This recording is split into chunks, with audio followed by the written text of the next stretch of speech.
Bonjour à tous, toutes, ravi d'être avec vous aujourd'hui. Alors, des points communs, alors c'est vrai que moi je suis plutôt côté fiction et Stéphane dans la pure réalité. D'ailleurs, quand j'ai vraiment commencé à réfléchir à mes toutes premières histoires, premier roman aux alentours de 2002-2003, parce que La Chambre c'est celui qui a marché, mais j'en avais écrit deux avant. En fait, pour aborder cet univers du tueur en série que je connaissais à travers les films, principalement, c'était l'époque de Le Silence des Agneaux, Seven, j'avais eu quelques lectures de romans.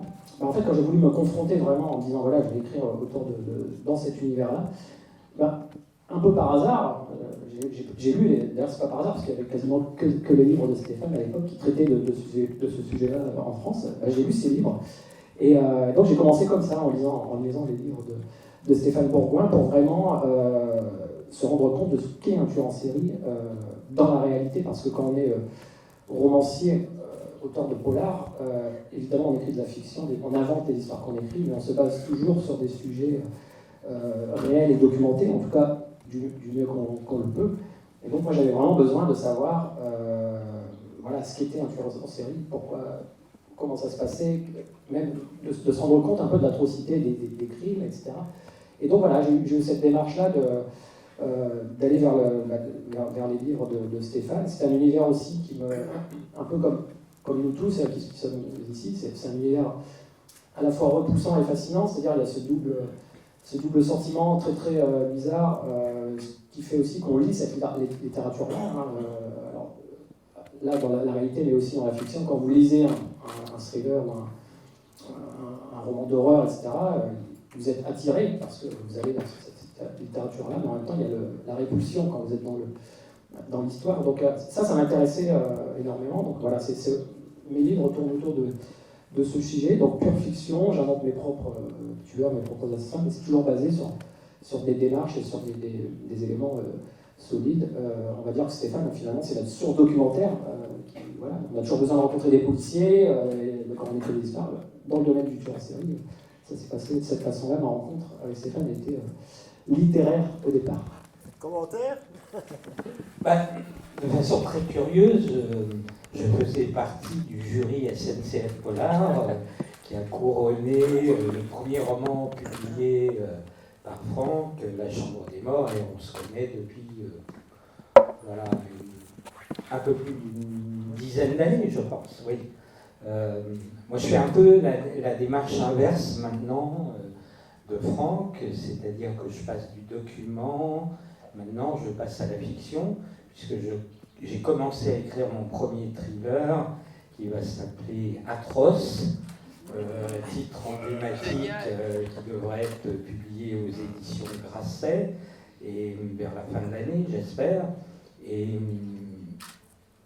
s'il y a la possibilité de donner une suite, le suivant s'appellera Bestial, le troisième c'est Cannibale, le quatrième Déviant, je pense.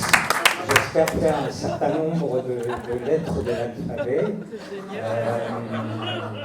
Et je développe aussi en parallèle, je viens de signer pour développer ma première série télé de fiction avec le producteur qui a fait Les Revenants.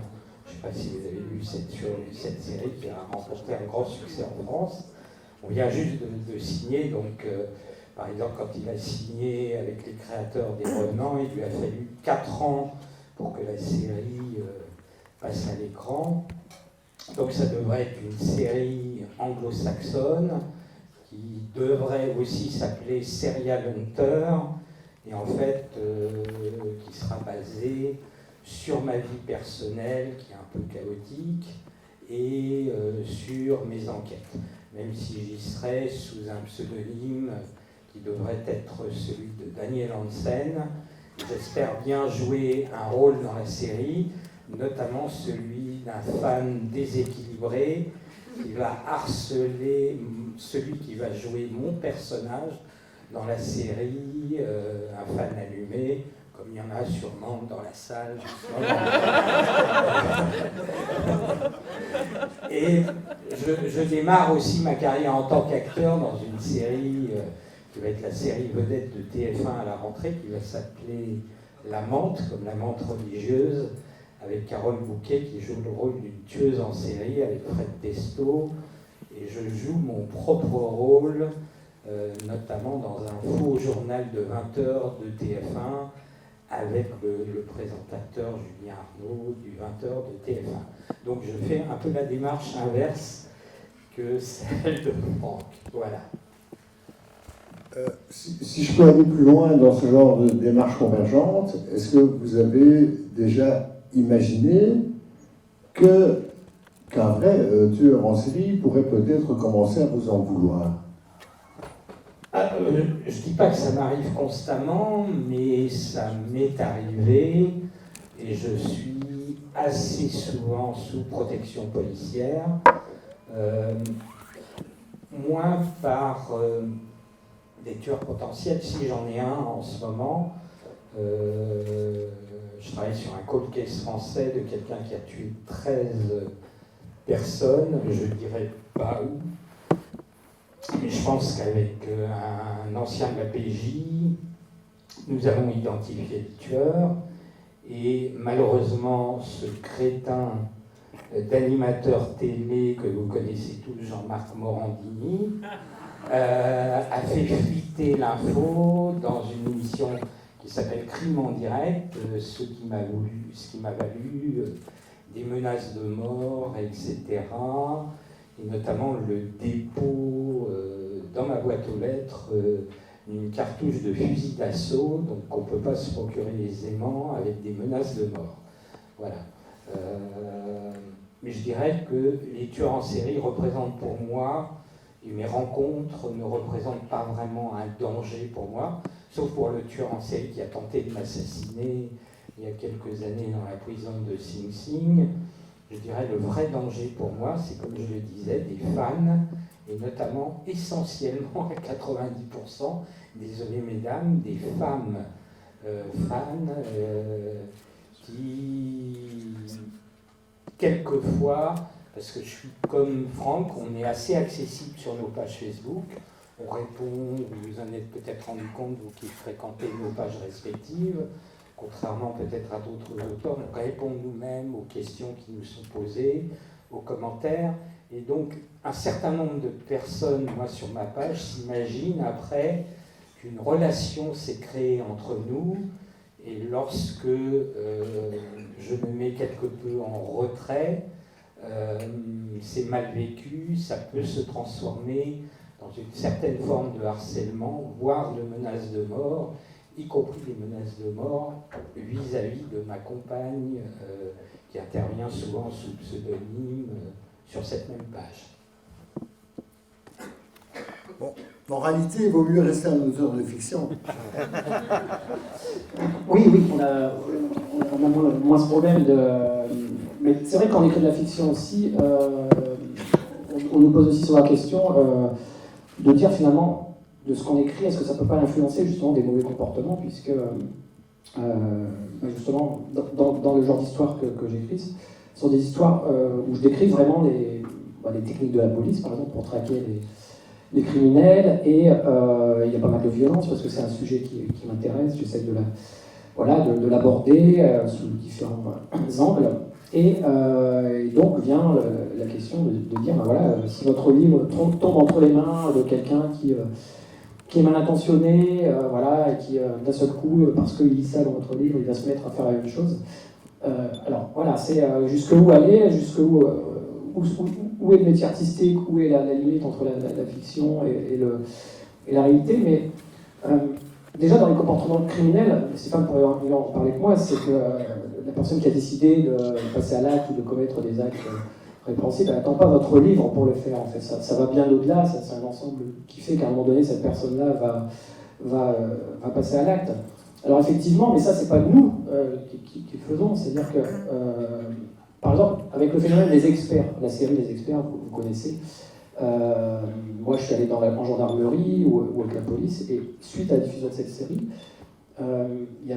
ils ont beaucoup plus de mal à attraper, par exemple, les auteurs de cambriolage ou les personnes qui volent des voitures, parce que ils savent, aujourd'hui, ils savent effacer leurs traces, ils mettent un bonnet pour ne pas perdre des cheveux, ils mettent des gants, ils brûlent la voiture quand ils l'utilisent. Ça vient vraiment des séries, c'est-à-dire que les gendarmes, les policiers, les personnes qui travaillent en police scientifique vont vous le dire.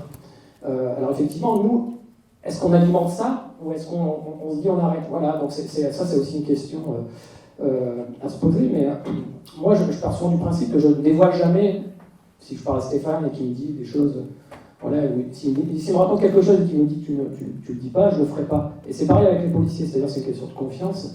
À partir du moment où ils vous disent des choses, c'est qu'ils estiment que vous pouvez les raconter.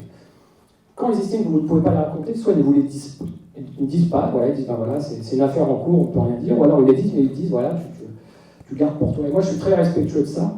Je ne sais pas comment ça se passe avec Morandini, mais voilà, il y a eu cette. Normalement, le journaliste, à partir du moment où un journaliste dit là on est en off, ce que je vais te raconter, tu ne le racontes pas, normalement il respecte ça. Donc voilà, moi je pars toujours de ce principe-là. En général, je mets des choses dans mes livres qu'on peut trouver ailleurs, toujours. L'autre fois, j'avais besoin, par rapport à la police scientifique, je lui dis est-ce qu'on peut, je vais vous le dire, hein, mais de toute façon vous pouvez le trouver, par exemple quand vous imprimez un papier avec une imprimante laser, vous envoyez par exemple une lettre de menace à quelqu'un, voilà, et bien en fait il y a quelque chose de caché que met l'imprimante laser faite par le constructeur qui fait qu'on peut retrouver quelle imprimante a imprimé enfin on peut remonter en fait à l'imprimante qui a fait qui a été l'origine de l'impression. Et donc il me raconte ça, mais il me dit tu le dis pas. Puis en fait en faisant des recherches sur internet, par rapport à ce qu'il m'avait dit, j'ai trouvé tout le truc qui était expliqué. Donc je le rappelle et je lui dis mais j'aimerais bien en parler quand même, mais j'ai trouvé ça sur internet. Et est-ce que je peux le faire? Il me dit oui, à partir du moment où c'est sur internet, on n'y peut rien, donc tu peux raconter ça. Mais voilà, donc c'est une question de respect, de respect par rapport à la parole qu'on donne à un professionnel. Et puis c'est toujours cette frontière entre faut-il en parler ou faut-il pas en parler.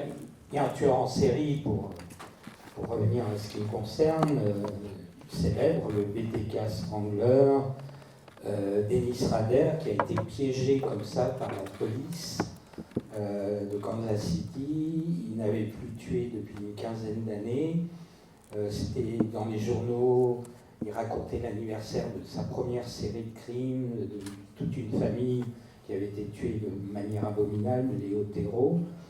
Et les policiers ont demandé aux journalistes de piéger le tueur en lui demandant, parce qu'il avait écrit à l'époque aussi des poèmes qu'il avait envoyés à la police et aux médias, et ils ont en quelque sorte fait appel à sa vanité personnelle en lui demandant, comme il avait laissé croire qu'il avait écrit son autobiographie, ils lui ont dit « mais écoute, envoie-nous, tu imprimes ça par ordinateur, pas par manuscrit, tu nous envoies un texte d'explication sur ton manuscrit autobiographique où tu racontes tes meurtres. » Le tueur l'a fait, a envoyé ce texte, et à partir de là, ils sont remontés justement jusqu'à l'imprimante et l'ordinateur qui avait été utilisé dans une église luthérienne dont Dennis Rader était un des principaux activistes. Et c'est comme ça qu'ils ont réussi à le piéger en remontant par l'imprimante et l'ordinateur qui avait imprimé ces quelques pages. Et à partir de là, il possédait son ADN qui avait été conservé pendant plus d'une décennie, chose qui n'est pas très souvent faite, hélas, à la fois en France et en Belgique, où les scellés sont très souvent détruits par les tribunaux pour faire place.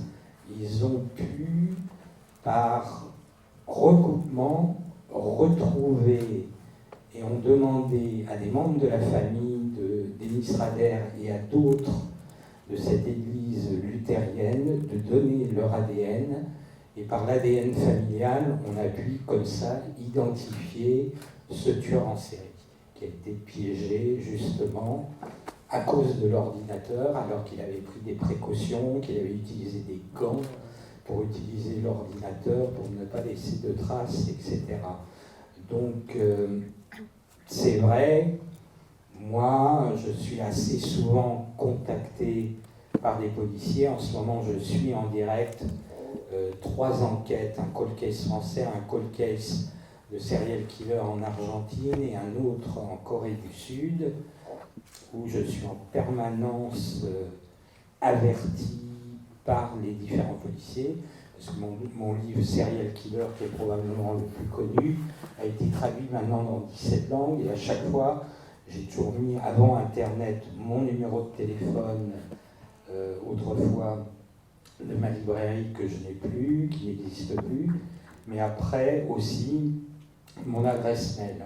Si bien que, au fil des décennies, je me suis créé un réseau personnel de un peu plus de 8000 policiers, magistrats, légistes, criminologues, etc., avec qui je suis en rapport permanent. Évidemment, même si j'alimente une page Facebook, peut-être un certain nombre d'entre vous la connaissez, je publie tous les jours 15 à 20 articles. Quotidiennement, il y a à peu près 24 000 visiteurs jour sur cette page, mais évidemment, je ne poste rien de ce que me disent les policiers sur des enquêtes en cours où ils me demandent mon avis, etc. C'est une question de confiance qui est réciproque, parce qu'il est évident que si jamais un jour je trahis cette confiance, je suis en quelque sorte, excusez-moi d'employer le terme, cramé auprès de mes sources. Et pour en revenir à Morandini, c'est en fait l'avocat d'une des familles de ces victimes qui a fuité l'information auprès de Morandini, qui s'est empressé, vu son éthique journalistique que vous connaissez aussi bien que moi, de le dire en direct à la télévision. On vous propose de poser les questions que vous souhaitez, et puis voilà, on essaie d'y répondre, Stéphane, moi ou tous les deux. Est-ce que vous remarquez un phénomène? On va vous donner un micro. On va la merci. Sinon, je ne parlais pas. Ah, bah c'est bien. Et on excuse Jacques de Pierrepont, vous l'a peut-être dit, hein, mais il fait partie du jury, donc il est allé voir avec un peu de retard le film. Parce qu'on a commencé enfin. Bon, on l'excuse pas, hein. Désolé. J'entends parfois que le phénomène des serial killers est en augmentation d'année en année. Est-ce que c'est une illusion ou est-ce que c'est une réalité? Et est-ce que ce serait dû à un phénomène d'imitation, selon vous? Alors, c'est très difficile à dire, parce que les serial killers ont toujours existé. Hein.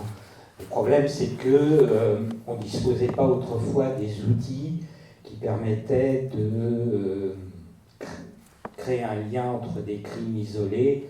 Maintenant, on a les fichiers d'empreintes génétiques, on a chez vous, ça s'appelle le VICLAS, le VICAP et différentes bases de données informatiques, le SALVAC en France, qui permettent de recouper comme ça des crimes qui pouvaient paraître isolés par le passé. Vous connaissez tous Gilles de Rais, Joseph Vacher, le film Le juge et l'assassin, il y a eu Martin Dumollard, le tueur de Bonne dans la région lyonnaise au XIXe siècle, il y a eu Marie Becker à Liège, une empoisonneuse en série. Donc le phénomène a toujours existé. On pense à tort qu'il est essentiellement anglo-saxon, justement à cause de toutes les fictions hollywoodiennes, les films, les séries télé, etc. Et aussi parce que les grandes agences de presse mondiales sont toutes anglo-saxonnes. Reuters, Associated Press, CNN, Fox News.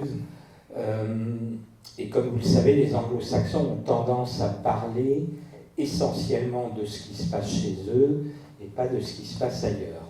Je peux vous dire, moi qui suis des enquêtes à travers le monde, qu'il y a peut-être, par rapport au nombre d'habitants, beaucoup plus de tueurs en série en Afrique du Sud, en Russie, en Ukraine, qu'il y en a aux États-Unis. Il y en a beaucoup au Venezuela, au Brésil, dans les pays d'Amérique centrale. Et moi, je peux vous dire que, par exemple, en France, c'est un chiffre non officiel, puisque les statistiques, chaque crime est considéré comme unique. dans les statistiques officielles, mais depuis 1999 ou 1999, en France, on a arrêté, identifié, mis en examen ou jugé 153 cas différents, ce qui fait quand même beaucoup pour un pays comme le nôtre. Et ramené au chiffre annuel des homicides, le multirécidiviste du crime représente le chiffre plancher de 12 à 13% des homicides. Et je ne tiens compte que des homicides pour lesquels ils ont été jugés de manière officielle. Donc par exemple, un Michel Fourniret qui a tué aussi en Belgique qu'en France sera peut-être jugé pour 3 ou 4 autres crimes à l'avenir, mais je n'en tiens pas compte. Je ne tiens pas compte non plus de séries en cours où le criminel n'a pas été ni arrêté, ni jugé de manière définitive. Donc ça fait quand même beaucoup d'homicides dus à des tueurs en série, des serial killers ou à des multirécidivistes pour un pays comme la France. Je veux dire aussi en Belgique, vous n'êtes pas non plus immune à ce phénomène. Tout le monde connaît Marc Dutroux, connaît aussi Michel Fourniret, le Français qui a tué en Belgique, notamment la petite Elisabeth Loichet. Mais il y a aussi des cas moins connus comme Hatewood, Ronald Janssen ou Steven Dobiul qui a été jugé il y a quelques mois, le tueur de Lode Linsart, plus quelques séries en cours qui n'ont toujours pas été élucidées. Là, on vient de fêter, si je puis dire, entre guillemets, les 20 ans du début de la carrière criminelle du dépeceur de Mons, par exemple.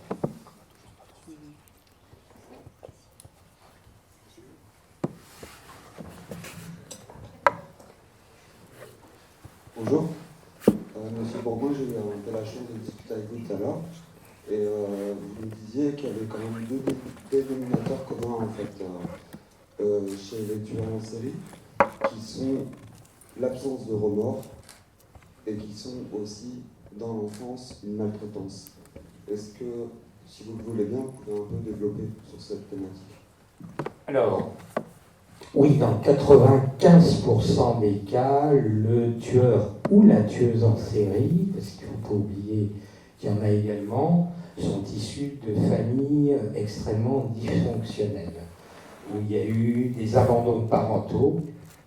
Généralement, c'est l'absence de figure paternelle, des problèmes de drogue ou d'alcoolisme au sein de la cellule familiale, d'abus physiques, sexuels ou psychologiques sur l'enfant, mais en même temps, ça ne saurait en rien excuser leurs crimes d'adultes, parce que vous avez des dizaines de milliers d'enfants abusés, maltraités, qui ne choisissent pas, j'emploie bien le terme choisir, de devenir des délinquants, voire des criminels, des meurtriers ou des serial killers.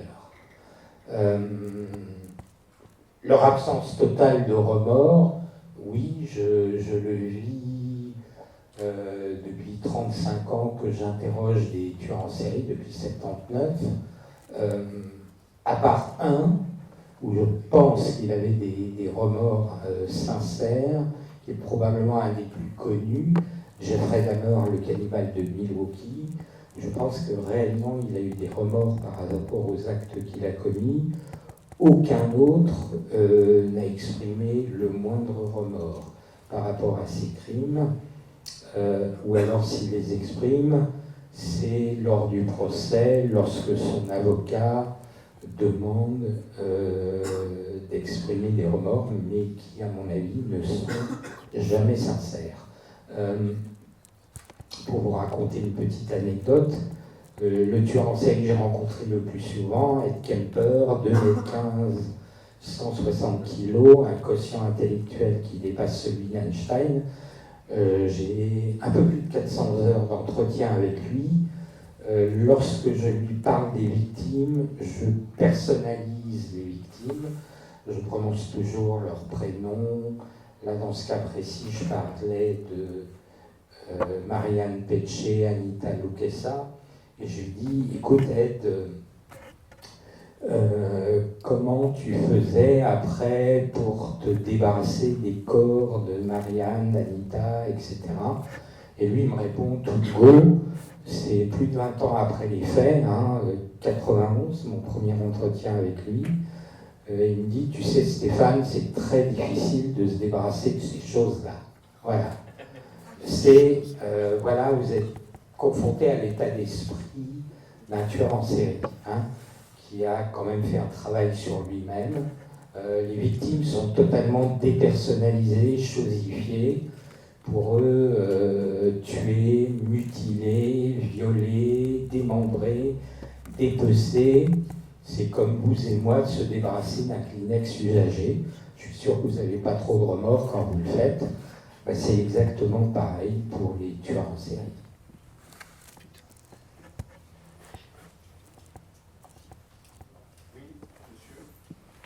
Oui, monsieur, bonjour.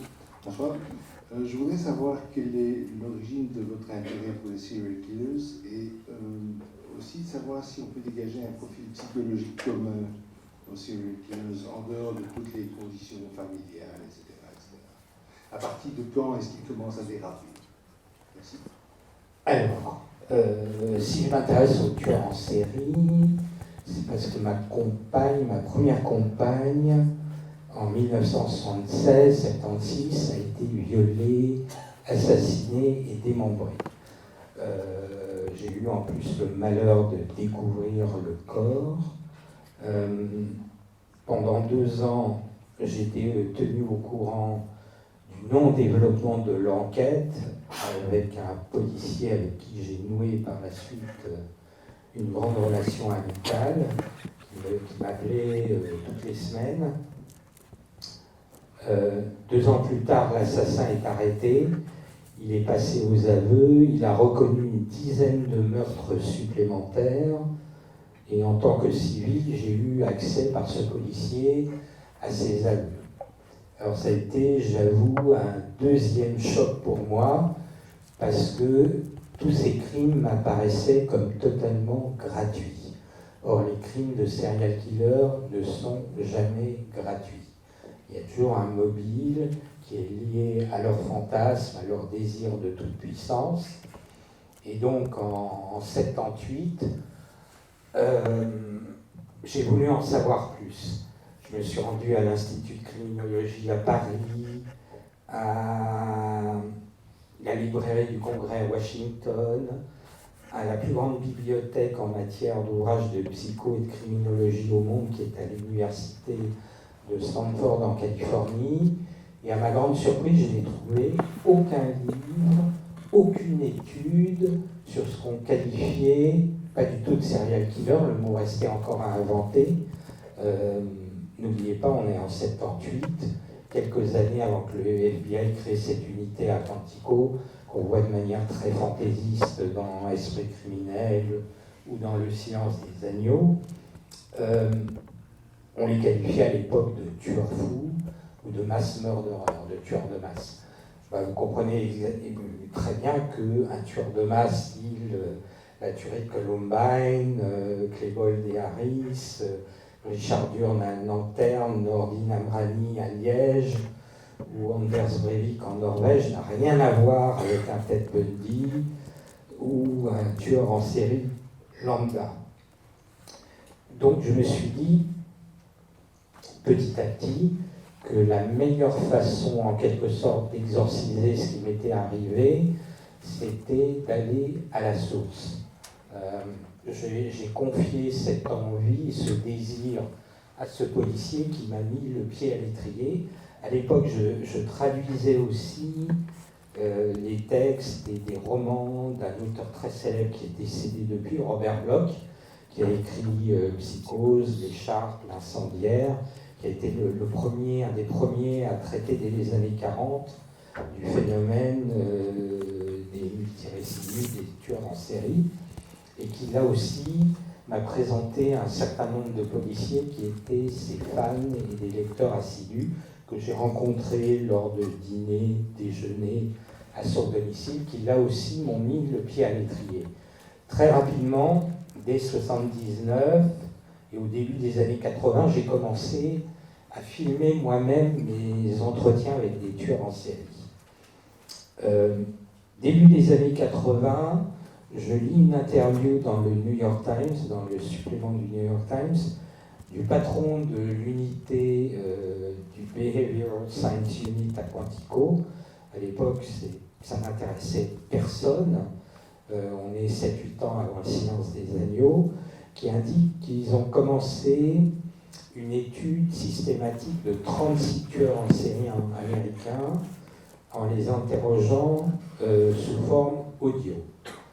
Donc, moi qui possédais déjà des centaines d'heures filmées en vidéo, je contacte l'attaché légal de l'ambassade américaine à Paris. Je dis, pouvez-vous transmettre le message que je possède? C'était l'époque où il n'y avait pas les zones 1, zone 2, etc.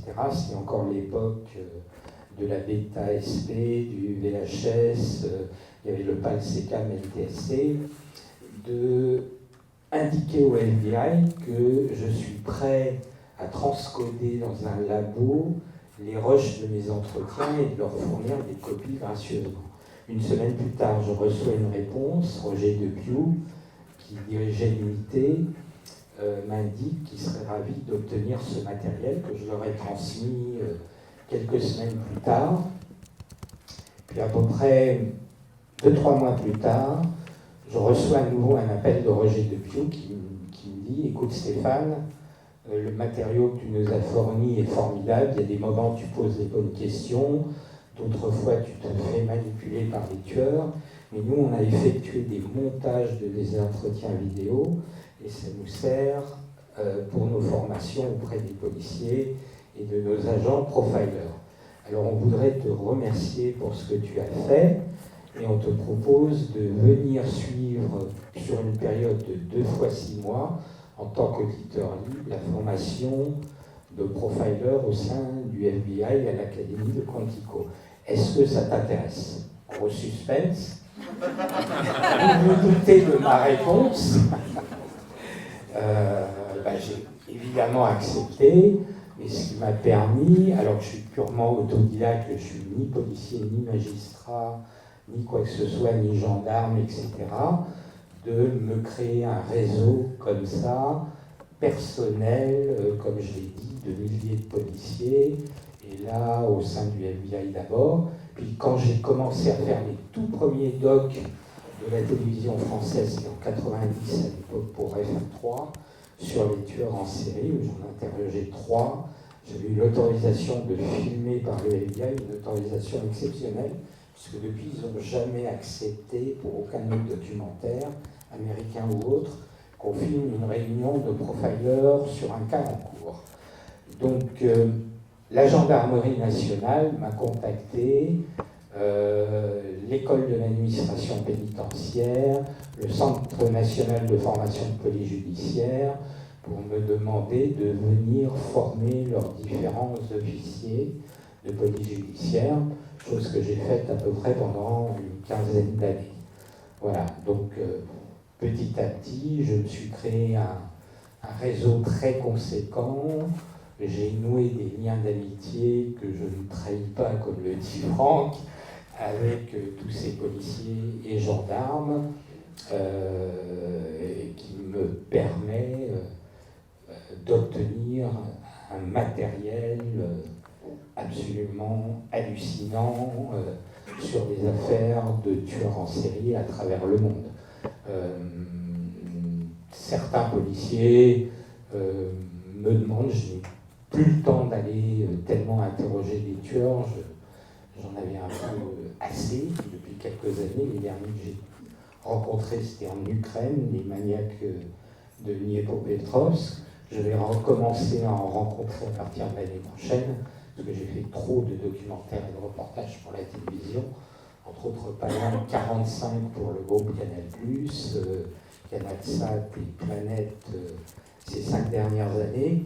Pour vous donner une idée de la fatigue que ça peut occasionner, une de mes dernières séries qui s'appelle Dans la tête des tueurs en série avec Stéphane Bourgoin, c'était 4,52 minutes, 40 jours de tournage, et on a pris 32 fois l'avion.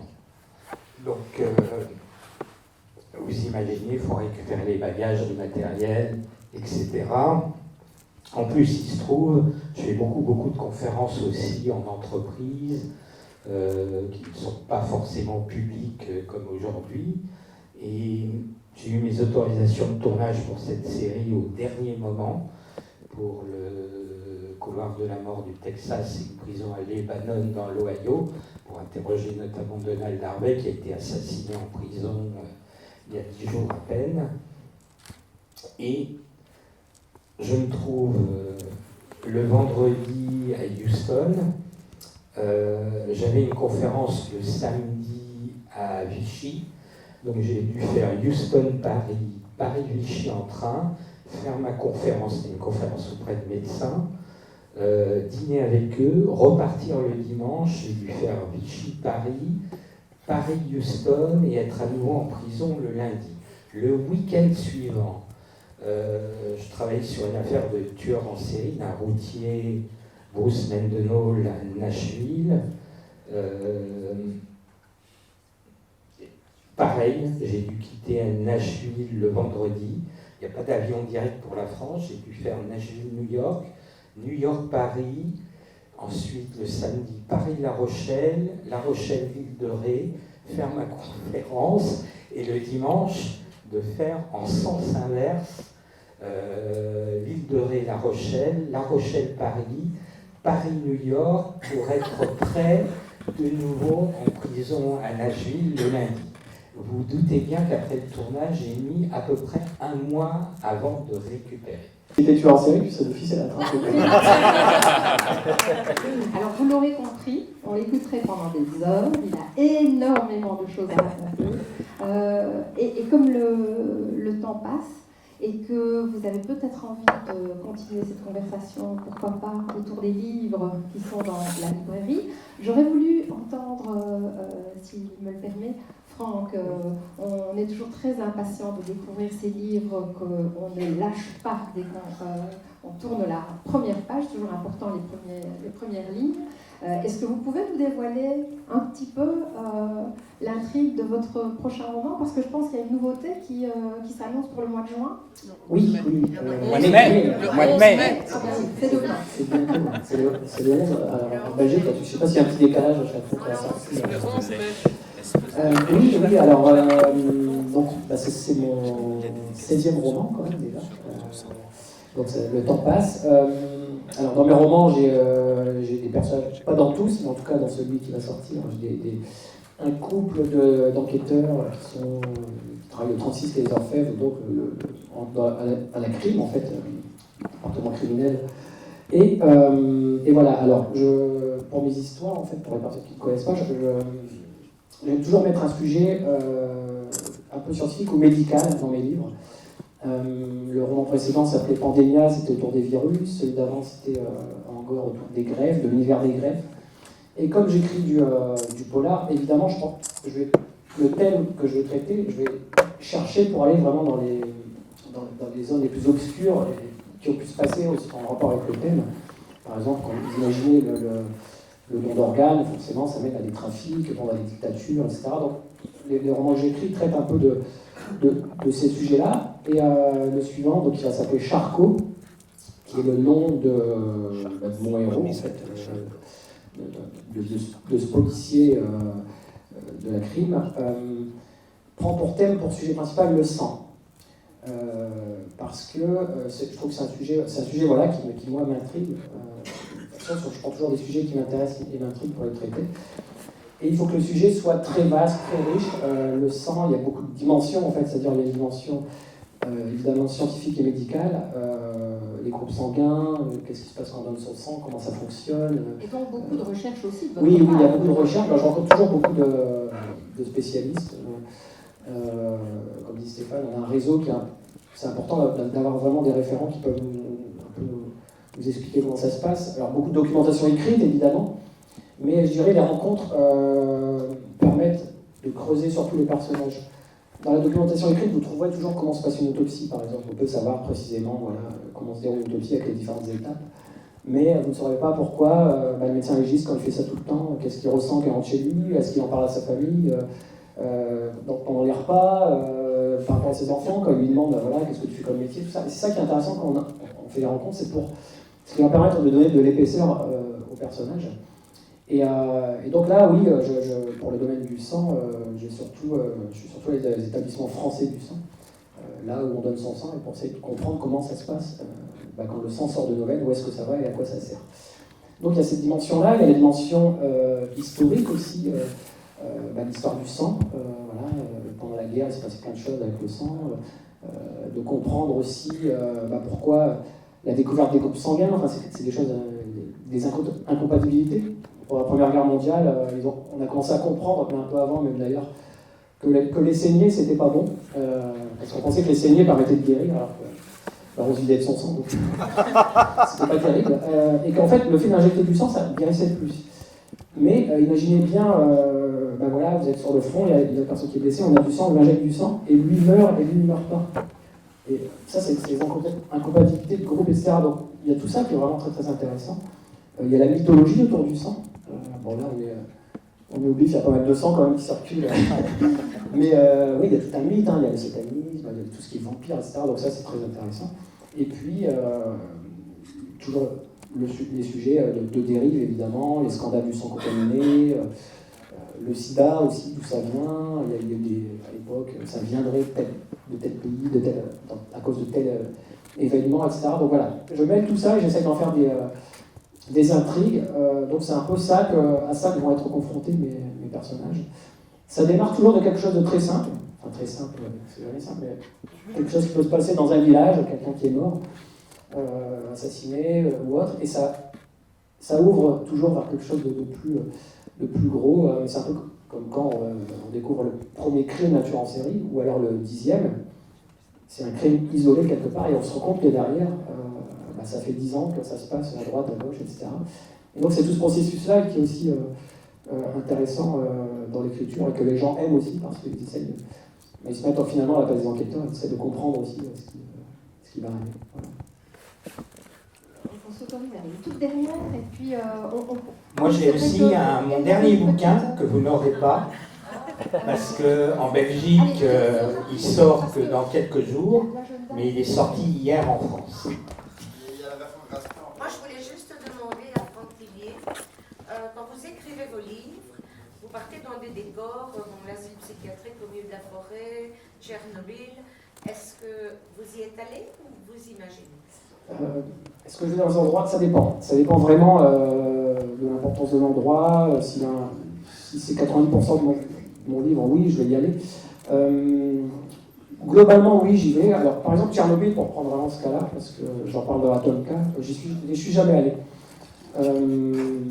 Mais il y a deux choses qui m'ont fait écrire sur ce sujet, c'est qu'on avait accueilli, avec mon épouse, un enfant, ce qu'on appelle les enfants de Tchernobyl, qui sont des enfants qui naissent aujourd'hui, qui aujourd'hui ont 8-9 ans, qui n'ont pas connu l'explosion, mais qui sont contaminés à cause du césium, et parce que en fait, les retombées radioactives font qu'aujourd'hui encore, la Terre est contaminée, et ces familles-là sont tellement pauvres qu'elles vivent vraiment au bord de la zone interdite de Tchernobyl. Elles ne peuvent pas partir, en fait, donc elles restent là. Donc les enfants, voilà, qui ont 8-9 ans, qui développent des cancers de la thyroïde, ça c'est horrible. Donc ça m'avait vraiment touché, ça m'a sensibilisé au sujet, et après Tchernobyl, vous avez énormément, il y a de la documentation monstrueuse autour de ce sujet. À l'époque, de ce qui s'est passé pendant l'explosion, après, tout a été longtemps assez étouffé, et puis voilà, aujourd'hui c'est vraiment très, très disponible. Donc j'ai eu toutes ces infos-là, qui permettent de faire comme si on y allait. J'ai des personnages qui vont en Égypte dans un autre livre. Je n'y suis jamais allé non plus au Caire, là, ils vont là. Mais ce n'est pas le voyage touristique qu'ils font, en fait. Alors, en fait, c'est le plantage du décor. Oui, mais aujourd'hui, on a vraiment les moyens. Moi, j'utilise beaucoup Internet. Pour le syndrome, je m'étais quand même mis en relation avec des policiers égyptiens pour savoir comment ça se passait. Surtout au niveau enquête internationale, parce que c'est compliqué. S'il y a un meurtre en France, et que vous vous rendez compte qu'il y a eu le même meurtre il y a 10 ans en Égypte, comment ça se passe, quoi, pour mélanger les enquêtes. Et donc c'est pour ça que c'est important d'avoir des référents pour essayer de ne pas raconter n'importe quoi. Comme ça, les gens qui lisent les livres, ce n'est pas aussi réel que les livres de Stéphane, parce que Stéphane, c'est la réalité qu'il va décrire. Il y a même les photos, et de voir des photos, ça choque aussi. Mais c'est basé sur des choses réelles. Ça reste un roman, on reste quand même dans la fiction. Et d'ailleurs, quand on prend un roman, finalement, on passe du bon temps, même si c'est quand même le but. Moi, ça reste toujours mon but premier, même en écrivant des thrillers, des histoires qui font peur, que de ne pas frustrer les lecteurs. C'est-à-dire qu'on prend un livre pour se faire plaisir et pour que ça nous fasse du bien, même si on a peur, c'est une bonne peur en fait. Donc voilà, il faut faire attention de ne pas franchir la frontière entre le romanesque et le documentaire, de ne pas basculer justement dans le trop documentaire, sinon ça devient quelque chose qui est trop réaliste. Et voilà, quand vous lisez un livre de Stéphane ou bien, vous ne lisez pas de la même façon. Moi j'aime beaucoup les livres de Stéphane, je les prends dans cet état d'esprit de me dire, voilà, ça existe, ça peut se passer. Alors quand vous êtes dans un roman, vous êtes dans une démarche un peu différente. Ma question s'adresse à vous deux, en fait. À fréquenter autant cette part très sombre de l'humanité, je voulais savoir si vous arriviez à vous en préserver, si vous restiez assez optimiste, ou si au contraire... Oui, déjà, je pense que Stéphane a réussi à s'en préserver parce qu'il ne fait pas ça depuis 30 ans, il sont dans un état un peu différent. Non, mais oui, il y a une distance forcément nécessaire entre ce qu'on écrit et la personne qu'on est et ce qu'on ressent. Moi, j'écris des choses, il peut se passer des événements tristes avec des enfants alors que je suis père. C'est un peu comme le médecin légiste ou le photographe de guerre. Le médecin légiste qui efface un corps pour faire son autopsie, il exécute une procédure, un acte médical qui est là qui a pour but de rendre service à la justice et de faire avancer l'enquête. Et il est toujours dans cet état d'esprit-là quand il fait son autopsie, il suit une procédure, c'est un médecin avant tout, donc il a été formé à ça. Donc il y a cette distance qui est là. Le photographe de guerre qui va aller, j'en sais rien, photographier un enfant qui a été brûlé par une bombe chimique, il va être face à cet enfant, il va se dire alors comment il va regarder la lumière, il va faire les meilleurs réglages pour avoir le meilleur plan possible, sans penser à ce qui se passe. Parce qu'en fait, son objectif, comme le médecin légiste et comme le mien, c'est de restituer une réalité au plus grand nombre. Ce qui n'empêche pas, à moi, au médecin légiste ou au photographe de guerre, à un moment donné de sa vie ou à un certain moment, de faire une espèce de transfert, c'est-à-dire de se dire, mais ce que je suis en train de faire là ou ce que j'ai fait, ou alors un médecin légiste qui va se retrouver par rapport à un corps. Moi, en discutant avec mon ami médecin légiste, il m'a déjà dit, par exemple, telle personne, je n'ai pas plu parce qu'elle ressemblait trop à quelqu'un, voilà. Donc ça arrive, et heureusement, puisqu'on reste quand même humain, il y a ces moments de transfert qui se font, et quand ça se fait, on devient capable de faire ce travail. Donc il faut laisser du temps, il faut se retirer un peu, puis après revenir. Mais voilà, effectivement, on est très sensible à ça, mais comme on est dans le cadre d'un travail, voilà, il y a une espèce de mécanisme qui se passe en nous, je pense, qui nous protège de tout ça. Alors, pour répondre aussi, moi, ça me fait d'autant plus apprécier les petits plaisirs de la vie. Je suis très certainement bien meilleur encore en cuisine qu'en tueur en série. J'adore cuisiner. Pour ceux qui fréquentent ma page Facebook, je publie assez souvent mes recettes de cuisine. Je m'occupe de mon jardin potager. Puis peut-être aussi le fait d'écrire des livres sur le sujet, de faire des reportages, ça me permet aussi de mettre les choses à distance. Et aussi, il faut comprendre que, 24 heures avant l'entretien avec un tueur, je dors très mal, non pas par peur physique ou par crainte que ça se passe très mal. Ça peut quelquefois se passer assez mal, mais par peur de rater mon entretien, de fermer la porte de communication, parce que j'ai affaire au psychopathe ultime, manipulateur, menteur, qui est dans un désir de toute puissance vis-à-vis de moi. Et moi, dans l'entretien, dès que l'entretien démarre, il se fait toujours de manière très intuitive. Parce que comme mes entretiens sont presque toujours filmés, le temps que le caméraman m'installe le micro, place sa caméra, etc., fasse pareil avec le tueur. Moi, je suis déjà en train de discuter avec le tueur de sa vie en prison, comment il vit son quotidien. Donc je vois quel vocabulaire il va utiliser, quel va être son comportement non verbal. Pour ceux qui ont fait de la PNL, la neurolinguistique, ça me permet déjà d'avoir des indices. Et en fait, même si je prépare très très bien mes entretiens, quelquefois quand on voit mes reportages, on voit que je dispose de petites fiches où j'ai mes questions préparées, mais en fait, c'est plus un pense-bête qui me sert à me rassurer, parce que tous les entretiens sont menés intuitivement. Je vais quelquefois rétro-pédaler dans l'entretien si je vois que j'ai utilisé un vocabulaire ou un mot qui va choquer la personne qui est face à moi, parce que mon but c'est de créer un lien avec un psychopathe, donc qui cherche à me manipuler, à me montrer sa toute-puissance. Quelquefois je joue là-dessus, je rentre dans son jeu en jouant au naïf vis-à-vis du maître, entre guillemets, qui va me donner des leçons. Donc très très étrangement, quand je mène ces entretiens, je suis là, je suis présent, je suis très concentré, mais en même temps j'ai l'impression que c'est quelqu'un d'autre qui est présent. C'est comme si je me voyais comme les out of body experience, comme si je me voyais moi-même en train de jouer un rôle. Je manipule à mon tour et en fait ils peuvent me raconter les pires horreurs, ça ne me touche absolument pas. Mais évidemment, quand vous avez 5 à 8 heures d'entretien comme ça consécutives, et quelquefois plusieurs jours de suite, c'est assez stressant et fatigant. À la fin des entretiens, je dors très très bien, j'ai pas de problème.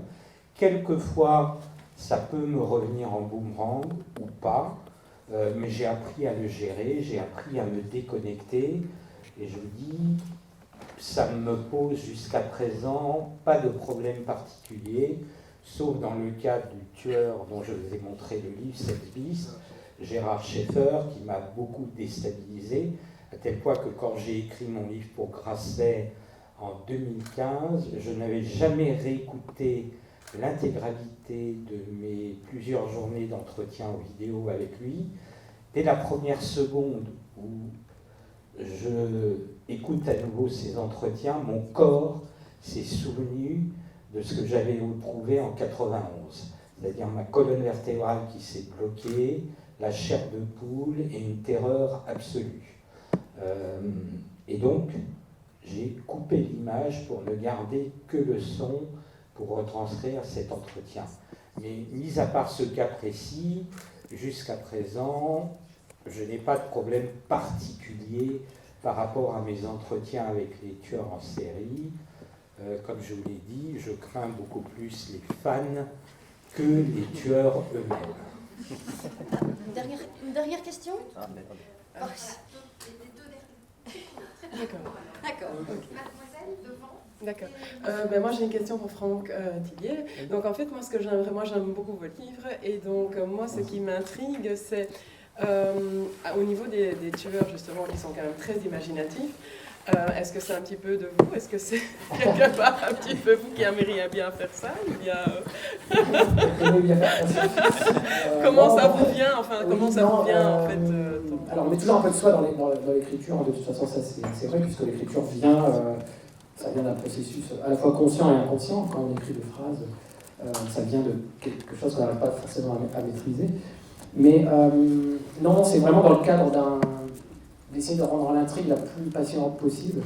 Et donc je vais construire mes assassins en fonction de là où je veux emmener mes flics, par exemple. Voilà, c'est quelque chose qui s'auto-alimente. Alors c'est vrai que aujourd'hui, en fait, il faut savoir que dans 80-90% des crimes ne sont pas des crimes de tueurs en série et qui sont beaucoup plus simples, entre guillemets, que ça, c'est-à-dire ce sont des crimes de voisinage liés ou familiaux, liés à l'alcool, liés à l'adultère, à l'argent. C'est ça, quoi, le gros travail des policiers. Donc il reste quelques pourcents de crimes qui sont un peu plus complexes que les autres, qui ont des mobiles différents et qui donnent un peu plus de fil à retordre aux policiers. Et donc moi, c'est vrai que dans mes romans, je vais chercher là-dedans en fait. Je vais dire, voilà, pour avoir une bonne histoire, ce tueur va se ranger dans cette catégorie-là. Et voilà, donc je vais essayer de le développer effectivement complexe, intelligent, qui va essayer voilà, c'est une espèce de jeu entre lui et la police, mais aussi entre le lecteur et c'est ce que je cherche à faire. Donc voilà, et puis aussi être original, parce que bon, il y a beaucoup de... Moi-même, j'ai déjà écrit pas mal de romans, donc d'un roman à l'autre, il faut à chaque fois essayer de se renouveler. Alors c'est vrai que ceux du début étaient plutôt tueurs en série, vraiment purs, hein, comme disait Stéphane, c'est genre vraiment voilà, qui tue pour des motivations sexuelles, de toute puissance. Et puis après, au fil des livres, comme j'avais envie de raconter d'autres choses. Donc aujourd'hui, mes assassins qui ont des mobiles qui sont différents, qui ne sont pas forcément ceux du pur tueur en série, mais commettent quand même des crimes atroces, mais soit pour se préserver ou pour fuir, ou soit pour des raisons complètement différentes, qui me permettent de parler des sujets que j'ai envie de traiter, qui sont complètement dans ce thème, en l'occurrence pour le prochain, celui du sang. Voilà, j'essaie de tout relier au thème que j'ai envie de traiter. C'est comme ça que je l'ai construit.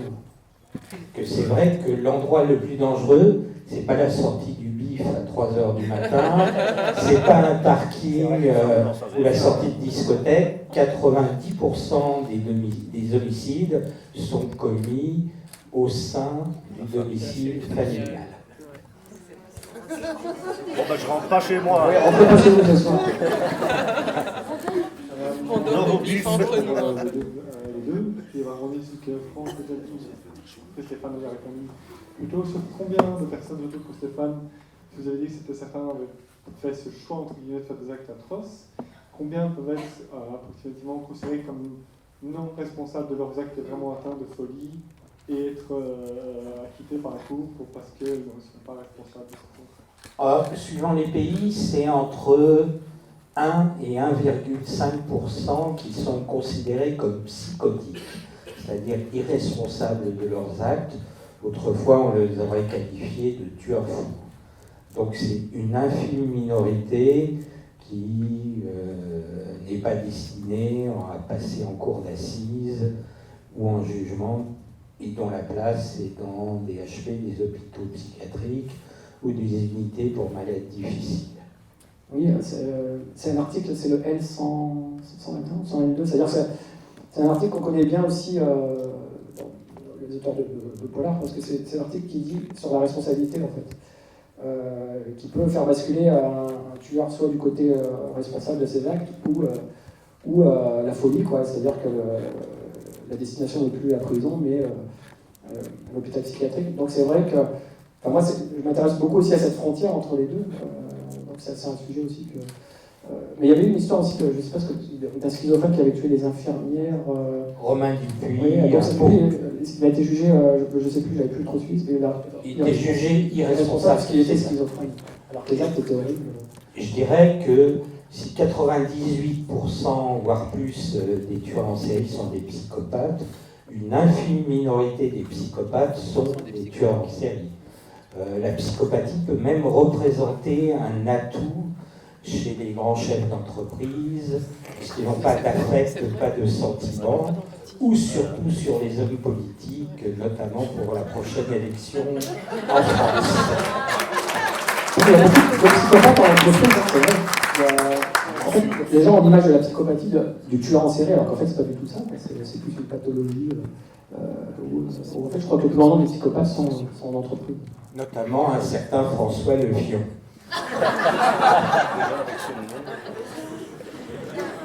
Il m'a rien donc ça.